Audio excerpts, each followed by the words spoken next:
বন্ধুরা, কথায় আছে ধৈর্যের বহুগুণ, লোকে বলে ঢেলা। 722 জন প্রমাণ করে দিল মহামান্য কলকাতা হাইকোর্টের গুঁতোতে 722 জন শিক্ষকতার চাকরি পেল। হাইকোর্ট তাদের আশার প্রদীপ জ্বালিয়ে দিল। দীর্ঘদিন ধরে চাকরি না পেয়ে এরা হতাশায় ভুগছিল, অনিশ্চয়তার মধ্যে দিন কাটাচ্ছিল। হাইকোর্টের এই সিদ্ধান্ত ন্যায় এবং সমতা 722 জন প্রার্থীর জন্য এটা একটা বড় সাফল্য। তাদের সংগ্রাম, তাদের আশা বাস্তবতা দিয়েছে কলকাতা হাইকোর্ট। বলতে হয় এটা শুধু চাকরি পাওয়ার একটা ঘটনা নয়, বরং সমাজের কাছে একটা বড় উদাহরণ। যারা দীর্ঘদিন ধরে চেষ্টা চালিয়ে গেছেন, তারা প্রমাণ করেছেন যে ধৈর্য এবং অধ্যবসায় কখনো বিফল হয় না। আশা করি আজকের এই ভিডিও আপনাদেরকেও অনুপ্রেরণা যোগাবে, আপনাদের নিকট অনুপ্রেরণা হয়ে উঠবে। তো চলুন পুরো ঘটনাটা আপনাদেরকে জানাই যে এই 722 জন কিভাবে চাকরি পেলেন। মূলত 2009 সালের মামলা। সে মামলায় বিস্ফোরক মহামান্য বিচারপতি রাজাশেখর মান্থা, মালদহ জেলা এবং উত্তর 24 পরগনা প্রাথমিক শিক্ষা সংসদের চেয়ারম্যান,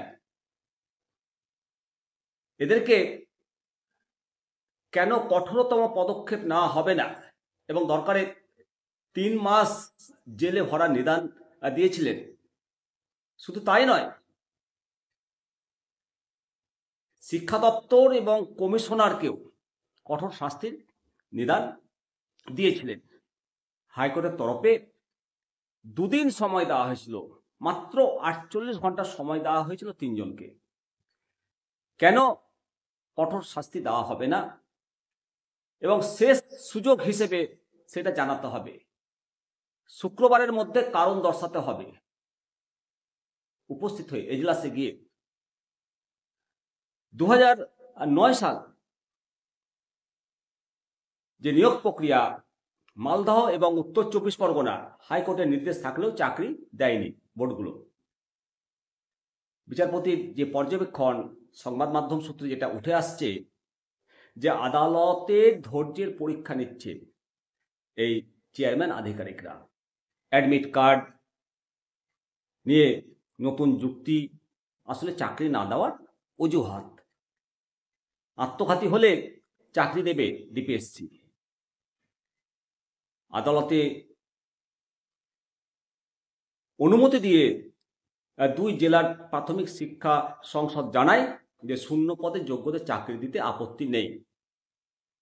এখনো চাকরি না দিয়ে 2010 সালের পরীক্ষার্থীদের অ্যাডমিট কার্ড চাইছে মালদহ এবং সাউথ 24 পরগনা জেলা প্রাথমিক বিদ্যালয় সংসদ। সেখানে 2014 সালের পরীক্ষা থেকে নিয়োগ প্রক্রিয়া শেষ হচ্ছে। কার্যত হাইকোর্টের গুঁতোতে অবশেষে চাকরি পেলেন 722 জন। 2009 সালের নিয়োগ প্রক্রিয়ায় মালদহে মামলাকারী 312 জনকে চাকরির চিঠি পাঠিয়েছে শিক্ষা কমিশনারের। একই সঙ্গে নিয়োগপত্র মালদহ ডিপিএসসি চেয়ারম্যানেরও। নিয়োগ নথি যাচাই করে দেখতে বলল কোর্ট। আগামী শুক্রবার আবার হিয়ারিং রয়েছে। এবার ভার্চুয়াল হাজির থাকতে হবে শিক্ষা কমিশনার ও ডিপিএসসি মালদহ চেয়ারম্যানকে।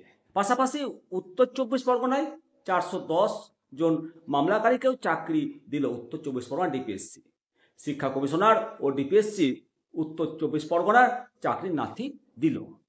সংবাদ মাধ্যমে এটা প্রকাশ হয়েছে, আপনাদের সামনে তুলে ধরলাম। আমি শিবরাম সরকার।